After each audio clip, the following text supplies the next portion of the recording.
Hi, and welcome to Studio SN. My name is Sara Naumann, and today we're going to take a look at some cool techniques using gelato pigment sticks. Today's card project features a couple of different techniques. So let me start with the background area here. You can see the white stamping on the card background. That has been stamped with white acrylic paint. And the other techniques I want to show you feature in this area here in the center of the card. And this is using a product called Gelatos. And Gelatos are really fun. They look like this. It's a pigment stick, actually, and the applicator is a little bit like, maybe like a lip balm or a chapstick. And it goes on just as easily, but you can do some really cool watery techniques with them. So I'm going to show you those, as well as this bubble wrap stamping, also with a gelato. So let me bring in my black cardstock. This is going to be the base of my card. And I'm also going to bring in some new stamps. Now these are stamps that I have designed for a company called Paper Artsy. They're based in the UK. And these stamps happen to be a collection of all different bits of ephemera that I've collected over my years of travel. And the stamp that I want right here is a portion of a French letter that I found tucked inside an old book that I found at a flea market in Paris one time, a long time ago. It was a real treasure. So I'm excited to have that available as a stamp. And I've put it down onto a clear acrylic block. This is a flexi block, and it's also available from Paper Artsy. And what I like about them is that they're thin, but they're really sturdy, and they make it really easy to stamp. But they're also nice to kind of take on the road with you. And I'm going to apply my acrylic paint. Now I'm using Snow Cap from Ranger, and what's really nice about this is the applicator. It's a dabber, so it means that I can just tap this onto my stamp. It's a lot easier than trying to get acrylic paint out of a tube or a bottle onto your stamp without it glopping in between all of the detail areas. So I'm just going to tap this on here. Not a lot, you don't need a whole lot. And then I'm going to stamp one portion down here at the bottom of my card. You can see how nicely that shows up. Reapply some paint to my stamp. And then I'm going to turn this to the side and stamp up in this top corner. And the reason I'm doing that is because these, the lines of the script are going to read as stripes almost, because you won't be able to really read this, even though you can get a nice detail area. But it provides a nice balance, you know, top and bottom, right and left, as well as vertical and horizontal. So it's just a little bit of a visual image. I'm going to pull this out and clean up my table a little bit. And the only other part that I add to my background is a strip of pink cardstock. And this was one that I just pulled out of my cardstock stash. It's a little bit wider than an inch, so I just glue that down onto my card front and then trim off any extra. And now I get a chance to get in and play with my gelatos to create my focal piece. So I'm working with a piece of cardstock. And I'm going to bring in my gold metallic gelato, and this is champagne color.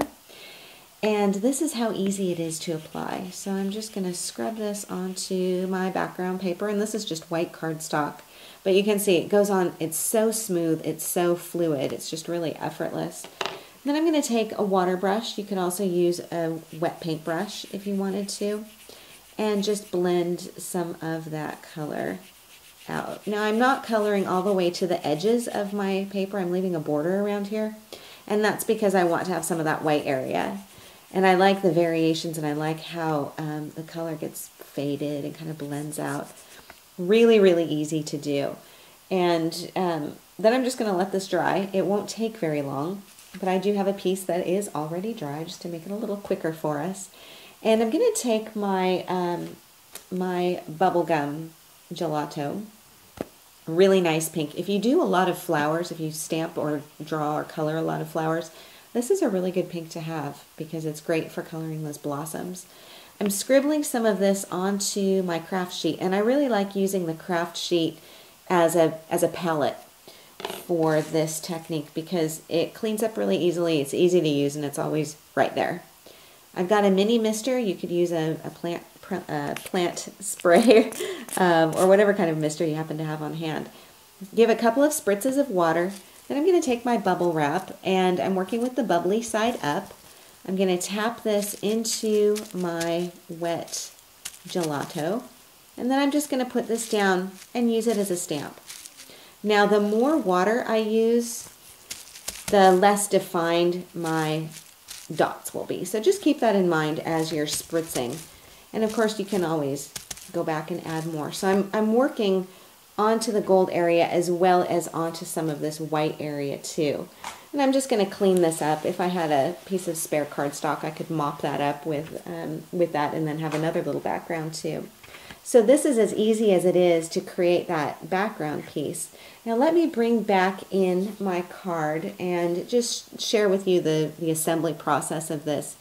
I used my stamps to create a small collage up here in the top corner. And again, these are from the same stamp set. So I've got the word time on here. I've got a little Amsterdam postmark, and I also have the word forgotten. So this stamp set has a lot of bits and pieces cut from book pages and from old letters, of course. And then I've just put these down, stamping with black ink, and I think I used archival black to stamp those, the forgotten time, and then overlapping with that Amsterdam postmark.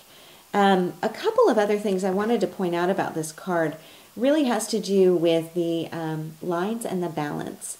So I talked a little bit about how those lines of the script kind of read vertically and horizontally like stripes. I've got the strip of the pink cardstock going along here, and then I've got a rectangle. All of this is very linear, right? So it's a lot of lines, it's a lot of angles. To add softness to that, to balance it out a little bit, I've got circular brads. I've also got the circular postmark stamp on here. And then I've also got the circles on the bubble wrap. So I've got a nice balance between straight lines and circular images. And that's just a nice design technique to keep in mind. So this has been just wrapped with a piece of black cord, added the brads, glued it down. I kept all of my stamping up here in the top corner because I didn't really want it competing with the lines of my fiber on here and having it look a little bit too crowded. So gelato techniques, stamping with acrylic paint, and creating a simple collage. I hope you enjoyed today's segment, and if you'd like to get a couple more ideas, take a look at some other tutorials, please stop on by saranaumann.com. Thanks so much for joining me, and I'll see you next time.